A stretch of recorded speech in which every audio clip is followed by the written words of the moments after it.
Well, since President Trump returned to the White House, federal budget cuts have been discussed nearly every day. And now there's a possibility those cuts could affect research at Virginia Tech. WFXR's Zoe Mallory spoke with the university about the potential impacts.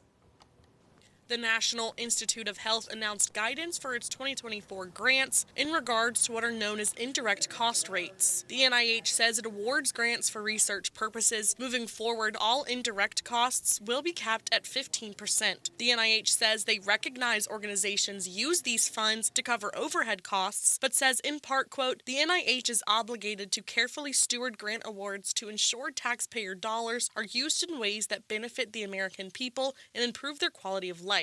Indirect costs are not readily assignable and are therefore difficult for NIH to oversee. Virginia Tech says indirect costs they face include safeguarding human test subjects, plus the cost to build, maintain, and operate research tools and facilities. That is used to support the kind of research that is done here in Roanoke and in Blacksburg to cure cancer, to look at how COVID is transmitted, for example. That was research many years ago that really helped a nation and a world address COVID. So we're looking potentially with National Institutes of Health funding at a $13 million impact. At this year's State of the University address, President Tim Sands pointed out potential impacts of the cuts. I would like to acknowledge the challenges that many of you are facing as we interpret and respond to a flurry of executive orders that impact higher education.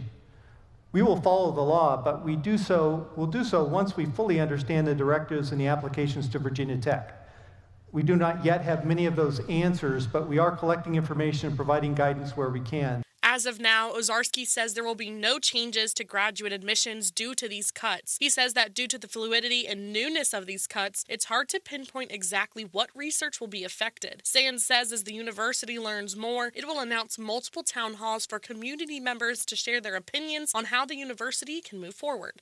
In Blacksburg, Zoe Mallory, WFXR News.